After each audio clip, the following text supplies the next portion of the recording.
प्यारे बच्चों, स्वागत है आपका विस्फोट लर्निंग एकेडमी के इस नए वीडियो में। तो बच्चों, आज के इस वीडियो में हम आपकी कक्षा 10वीं गणित जो छत्तीसगढ़ बोर्ड पर आधारित है उसका अध्याय 11 प्रश्नावली 4 के 6वें सवाल से इस वीडियो लेक्चर की शुरुआत करने वाले हैं। एकदम सहज, सरल और आसान भाषा में सारे सवालों को विद कंसेप्ट क्लियर किया जाएगा। तो इसके पिछले वीडियो में हम लोगों ने 5 सवाल तक पूरा कंप्लीट कर चुके हैं। अगर आप वो वीडियो मेरी नहीं देखे हैं तो प्ले लिस्ट में जाकर के वो वीडियो देख लें, ताकि आज के टॉपिक में आपको किसी भी प्रकार का कोई दिक्कत ना हो। तो आइए बिना देर के वीडियो को शुरू करते हैं।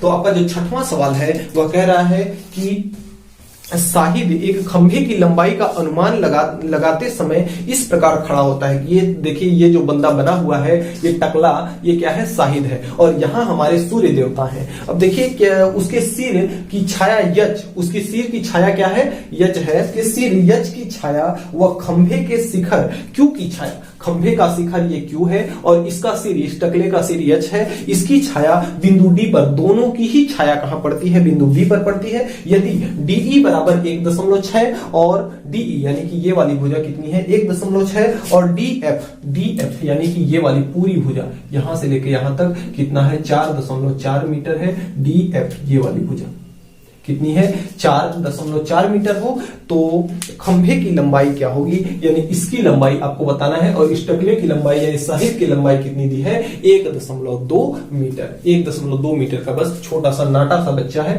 तो आइए देखते हैं, सवाल को हल करते हैं।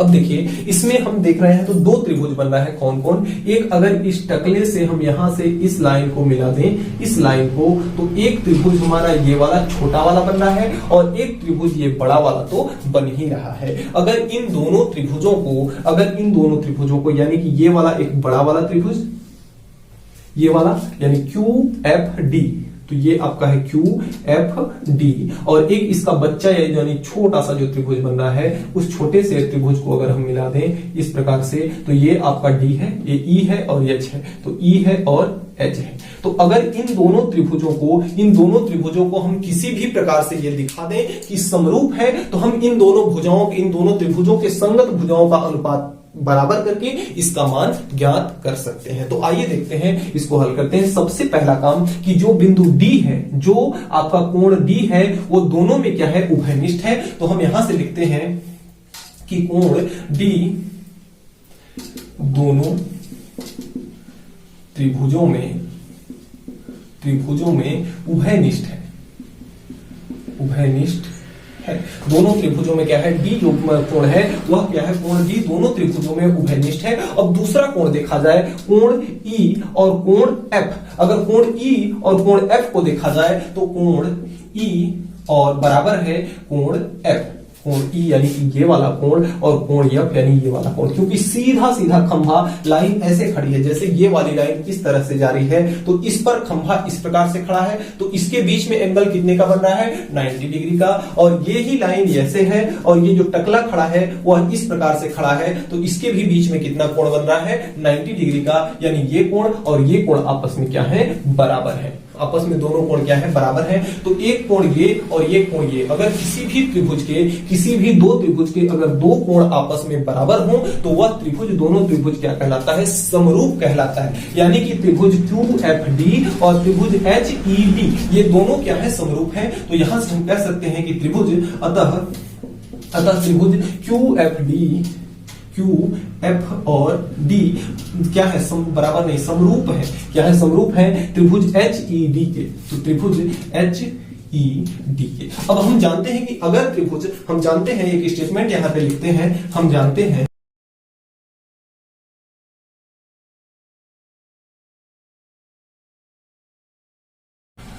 तो देखिए, हम जानते हैं कि यदि 2 त्रिभुज आपस में समरूप हैं तो उनके संगत भुजाओं का अनुपात जो है क्या होता है, बराबर होता है। उनके संगत भुजाओं का अनुपात बराबर होता है। अब देखिए, इसमें से ये टकले की लंबाई है वह कितनी है, 1.2 मीटर, तो इसकी लंबाई है 1.2 मीटर, और इस वाले खंभे की इस पूरे की लंबाई कितनी है 4.4 मीटर और इसकी लंबाई कितनी है 1.6 मीटर। हमें इसकी लंबाई ज्ञात करनी है। तो अगर हम जानते हैं कि ये दोनों त्रिभुज आपस में समरूप हैं तो इनकी भुजाओं का अनुपात क्या होगा, बराबर होगा। तो यानी कि QF संगत भुजाओं का अनुपात। तो QF की संगत भुजा कौन है, इसके जैसी संगत भुजा इसमें कौन है, इसके जैसी भुजा कौन दिख रही है HE। जैसा कि QF इसमें है वैसा ही क्या है HE है। तो बटे में क्या हो जाएगा H इंटू ई और ये बराबर होगा कोई और संगत भुजा ले रहे हैं जैसे FD ले रहे हैं तो ये आपका हो जाएगा FD की संगत भुजा कौन है ED है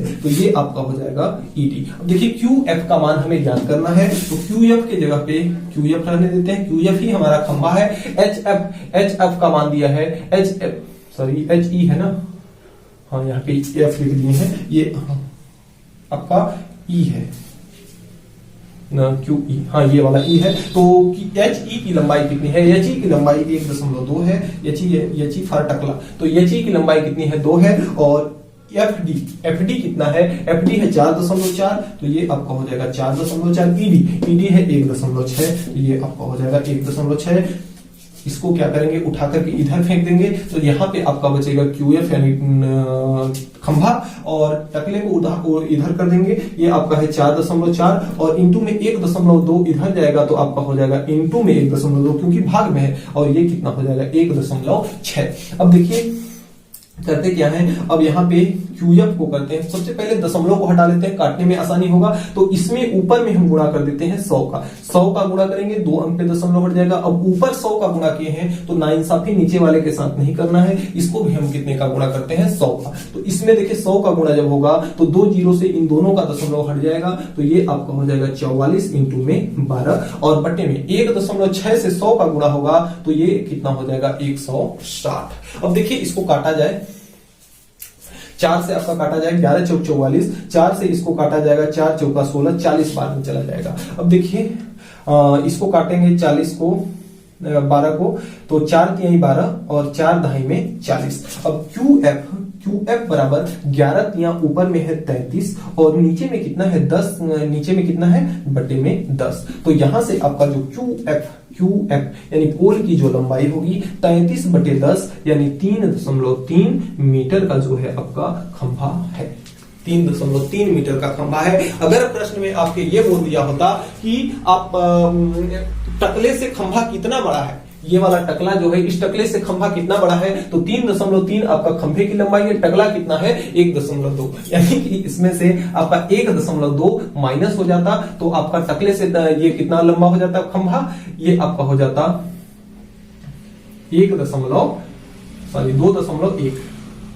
2.1 सेंटीमीटर क्या हो जाता टकले से और भी लंबा है आपका खंभा। तो इस तरह से 6वां सवाल कंप्लीट होता है। आपका आंसर कितना ही होगा आंसर।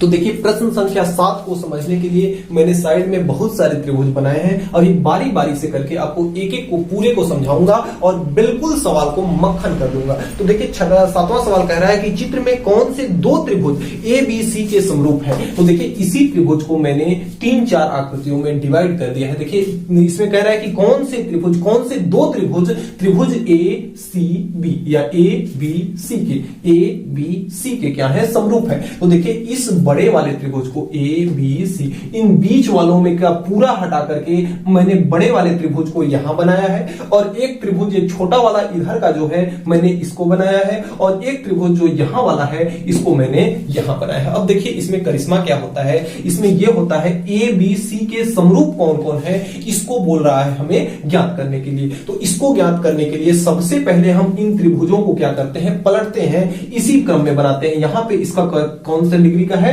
90 डिग्री का कोण बन रहा है और इसमें 90 डिग्री का कोण कहां बन रहा है यहां बन रहा है। तो यानी इसकी भुजा इसका कोण और इसका कोण इन दोनों का कोण 90 डिग्री का है, इन दोनों का कोण 90 डिग्री का है। इसमें कोण जो कोण B है उसी में वही कोण इस त्रिभुज में भी कोण B है, यानी कि इस त्रिभुज में जो भी कोण B है वही कोण इस त्रिभुज में कोण B है। यानी ये त्रिभुज और ये त्रिभुज आपस में समरूप हुए।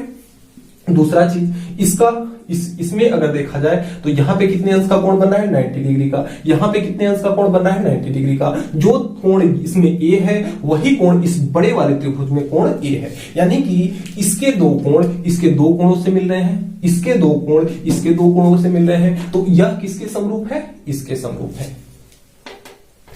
तो एबीसी के समरूप कौन से दो त्रिभुज हैं, एक त्रिभुज ये वाला है और एक त्रिभुज ये वाला है। लेकिन इसको थोड़ा सा क्रम में, पैटर्न में, सही पैटर्न में लिखना है तो आपको क्या करना होगा, ठीक इसी प्रकार से इन दोनों को भी बदलना होगा। तो आइए बदलते हैं। तो इसमें देखिए, इसको हमें क्या करना है, इस वाले त्रिभुज को इसी क्रम में बदलना है। तो इसको हम क्या करते हैं, यम को उठा करके इस पार पलट देते हैं, यानी जो त्रिभुज इस प्रकार से रखा हुआ है अब इसको उठा करके ऐसे हम पलटते हैं। तो जब इसको उठा करके इस प्रकार से पलटा जाएगा तो यम कहां आ जाएगा, यहां में ऊपर में आ जाएगा, यम कहां आ जाएगा, ऊपर में आ जाएगा और ये कुछ इस प्रकार से बन जाएगा। यम यहां ऊपर में आ गया। ये कितने का कोण बन रहा है, यहां पे आपका 90 डिग्री का कोण बन रहा है। तो यम आपका ऊपर आ गया, यानी यहां पे यम हो गया। इसको ऊपर पलटे तो ए तो यहीं का यहीं रह गया, ए तो यहीं का यहीं रह गया, तो ये आपका ये हो जाएगा, सी आपका ये हो जाएगा। ठीक इसी प्रकार से ये जो त्रिभुज इस प्रकार से रखा हुआ है इसको पलट देते हैं ऐसे। ये जो त्रिभुज इस प्रकार से है इसको हम ऐसे पलट देते हैं तो ये जो आपका है यम कहां चला जाएगा, ऊपर चला जाएगा। तो इस त्रिभुज को जब पलटा जाएगा तो वह भी त्रिभुज कुछ इस प्रकार से बनेगा, यहाँ पे 90 डिग्री का होगा। और यम तो आपका ऊपर चला गया, बी यथावत यहाँ का यहाँ रह जाएगा, यम ऊपर आ जाएगा और सी जो है आपका यहाँ पे आ जाएगा। और ये त्रिभुज आप देख ही रहे हैं। अब इन दोनों त्रिभुजों से यहाँ पे देखिए क्या पता चल रहा है कि जो त्रिभुज ए बी सी है उसके समरूप कौन है। समरूप कहने का मतलब देखिए, इनको पलटने का हमें क्या कारण था, पलटने का मतलब हमें क्या निकला, मतलब हमें ये निकला कि जिस पैटर्न में आपका ये त्रिभुज है ठीक उसी पैटर्न में अब ये दोनों त्रिभुज बन चुके हैं। जैसे अगर हम ए बी सी अगर इस क्रम में इसमें चल रहे हैं, इस क्रम में चल रहे हैं तो इनमें भी हमें किधर चलना होगा, इस क्रम में चलना होगा। सी बी एम, ए सी एम, इसमें भी हमें किस क्रम में चलना होगा, इसी क्रम में चलना होगा। तो यहां से हम ये बताएंगे कि जो त्रिभुज ए बी सी है तो लिखेंगे हम यहां त्रिभुज ए बी सी के समरूप दो त्रिभुज कौन कौन से हैं, सी बी एम। जिस पैटर्न में ये चल रहा है ठीक उसी पैटर्न में चलेगा, जैसे ए बी सी इस प्रकार से जा रहा है उसी प्रकार से सी बी एम। तो यहां पे लिखेंगे सी बी एम, त्रिभुज सी बी एम और त्रिभुज उसी पैटर्न में ये भी चलेगा ए सी एम। तो त्रिभुज ए सी एम है। यही हमारा इसका पहला पार्ट पूछा था, बस इसमें थोड़ा सा समझना था, बाकी बस इतना सा छोटा सा इसका। तो यहां से संगत भुजाओं का अनुपात बराबर होगा क्योंकि ये दोनों त्रिभुज क्या है, समरूप है। तो हमें x का मान सबसे पहले ज्ञात करना है, तो यानी कि भुजा AC, भुजा सबसे पहले इनके संगत भुजा AC की संगत भुजा कौन है, CM है। तो AC की संगत भुजा CM हुई। और दूसरा भुजा हम ले लेते हैं MB, दूसरा भुजा इसका सबसे पहले लेंगे क्योंकि ऊपर में पहले इसका लिया गया है। तो इसकी दूसरी भुजा क्या ले लेते हैं, BC, और इस BC की संगत भुजा कौन है, BM है। तो बटे में कितना हो जाएगा आपका BM। अब AC का मान x है, CM का मान कितना है, CM का मान है आपका 12 और BC का मान कितना है, BC का मान है 20। तो ये मान आपका हो जाएगा 20। BM कहां है आपका, BM का मान है 16, तो ये मान हो जाएगा 16। 12 भाग में है, इस साइड में आएगा, गुणा में हो जाएगा। तो x बराबर ये हो जाएगा 20 इंटू गुणा में हो जाएगा 12 और बटे कितना हो जाएगा 16। 4 चौका 16 और 5 चौका 20, 4 एक कम 4, 4 तिहाई 12। तो यहां से x बराबर कितना हो गया, 5 तिहाई 15। x का मान कितना हो गया, 15। ठीक इसी प्रकार से हम y का भी मान ज्ञात कर लेंगे। y का मान ज्ञात करने के लिए भी हम इसी को काम में लेंगे। तो ये आपका कुछ इस प्रकार से होगा, इसी कंसेप्ट को लेंगे। तो यहां से दो भुजाओं का अनुपात y वाले के बराबर कर लेते हैं। तो y वाली भुजा कौन है, AB की संगत भुजा कौन है, CB है, यानी कि BC है। AB की संगत भुजा कौन है, BC है, बराबर कोई एक भुजा और ले लेते हैं। जैसे यहां पे हम ले लेते हैं BC, तो ये आपका हो जाएगा BC,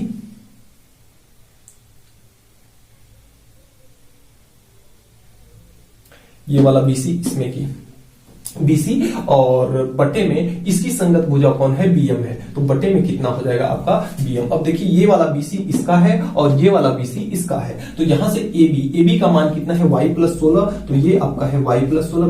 BC का मान BC यानी कि AB यानी इसमें से लिए थे, तो BC इसका है, तो BC का मान यहाँ पे कितना है 20 है, बराबर ये वाला BC यानी ये वाला BC कितना मान है 20, BM का मान कितना है, BM का मान है आपका 16। अब देखिए 20 यहां चला जाएगा, गुणा में हो जाएगा, तो ये आपका है y + 16 बराबर 20, और ये वाला 20 यहाँ आएगा, भाग में है, किस में हो जाएगा, गुणा में, नीचे में कितना है 16। अब 4 से काटा जाएगा तो 4 चौका 16, 4 पंचे 20, फिर 4 से काटा जाएगा, 4 चौका 16, 4 पंचे 20, यानी y बराबर कितना आया 16, सॉरी y + 16 यहाँ है, और 5 में 5 का गुणा होगा तो ये आपका हो जाएगा 25। अब यहां से 16 को अगर इस साइड में हम भेजें, 16 को अगर इस साइड में भेजें तो 16 प्लस का है, इधर आएगा तो माइनस का हो जाएगा, तो y बराबर 25 माइनस का 16, 25 में से 16 घटेगा तो y बराबर कितना आपका आ जाएगा 9, यही आपका हो जाएगा आंसर। तो ये हुआ x का मान और ये हुआ y का मान। तो इस तरह से 7वां सवाल आपका कंप्लीट हुआ।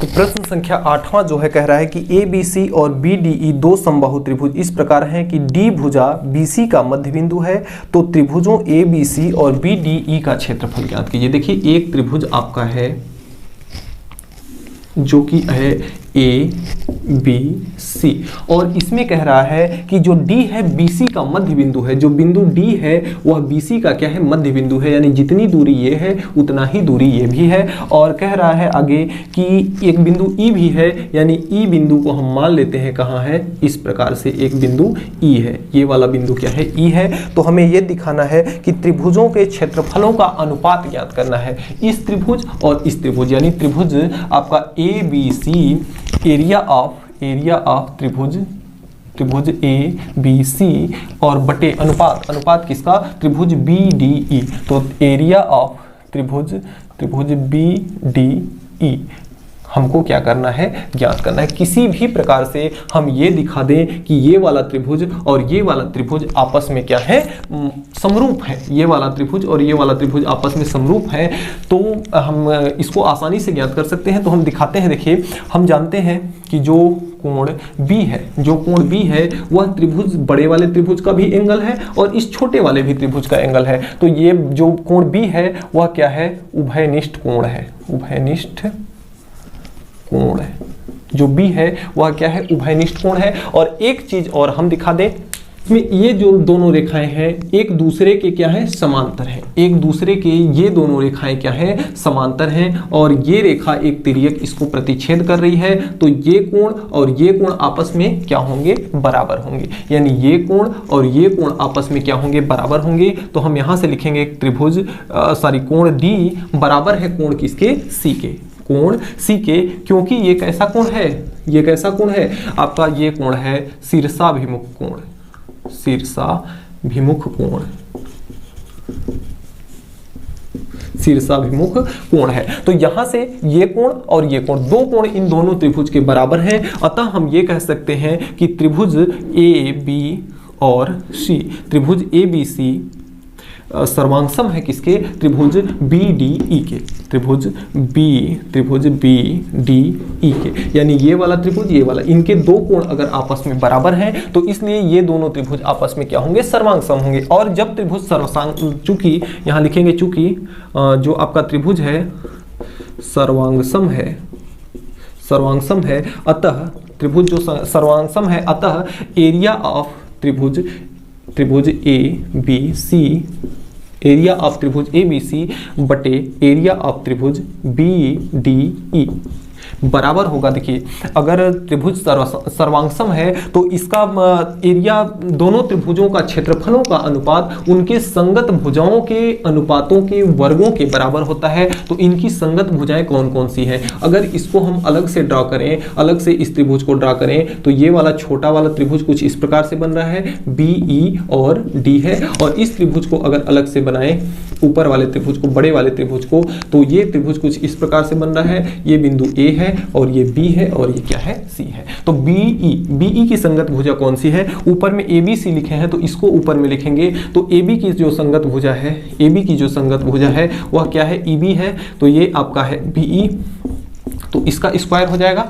और इसकी जो संगत भुजा है, और जो आपके AC की जो संगत भुजा है, AC की जो संगत भुजा है क्या है आपका DE है, तो ये आपका हो जाएगा DE का स्क्वायर, और बराबर जो आपका BC है, BC की संगत भुजा कौन है, इस वाले BC की संगत भुजा BD है, तो ये आपका हो जाएगा BD का स्क्वायर। अब देखिए यहाँ से हम क्या करेंगे, जो आपका AB है, BC है, इस वाले को ले लेते हैं, तो यहाँ से हम दो को तो ले ही सकते हैं, ये आपका है एरिया ऑफ त्रिभुज ABC बटे एरिया ऑफ त्रिभुज BDE, ये वाला है हमारा।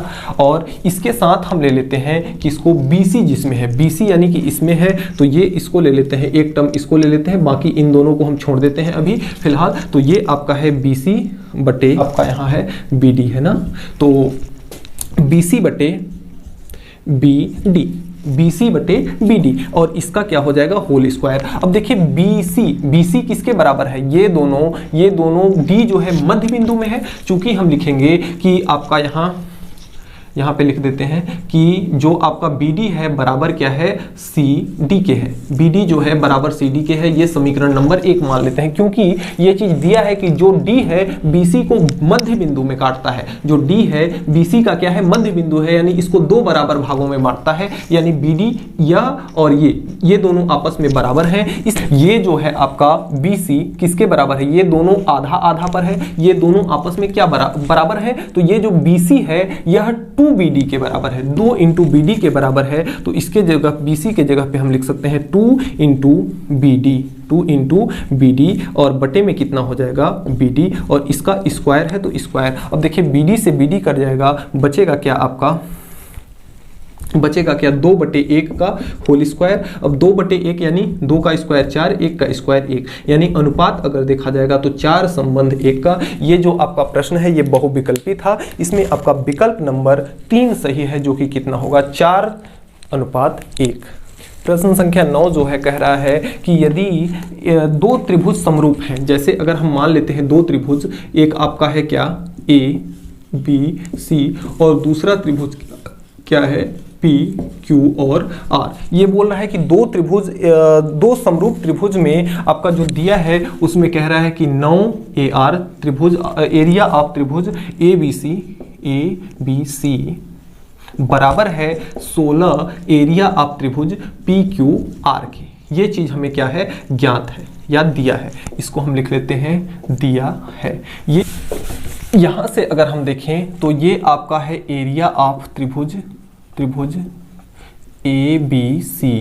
अगर हम इसको इधर लेके आ जाएं, एरिया ऑफ ये आपका है 9 को इधर लेके चले आएं और एरिया ऑफ PQR को इधर लेके आएं, तो ये इसमें गुणा में है, इसके साथ इधर आएगा तो भाग में हो जाएगा। AR त्रिभुज एरिया ऑफ त्रिभुज PQR, तो त्रिभुज PQR, और यहाँ कितना बचा 16, 9 को इधर लाएंगे, 9 यहाँ गुणा में है, इस साइड में आएगा तो कितना हो जाएगा, भाग में। इसको हम मान ले रहे हैं समीकरण नंबर 1। अब बोल रहा है हमें, चूंकि दिया है त्रिभुज ABC समरूप है त्रिभुज PQR की, ये चीज हमें क्या है, ज्ञात है, यानी कि दिया है। अगर त्रिभुज ये समरूप है तो अतः जो आपका इसका एरिया ऑफ त्रिभुज ABC होगा और एरिया ऑफ त्रिभुज PQR, इसका दोनों का अनुपात, इन दोनों का अनुपात इनकी संगत भुजाओं के वर्गों के अनुपात के बराबर होगा।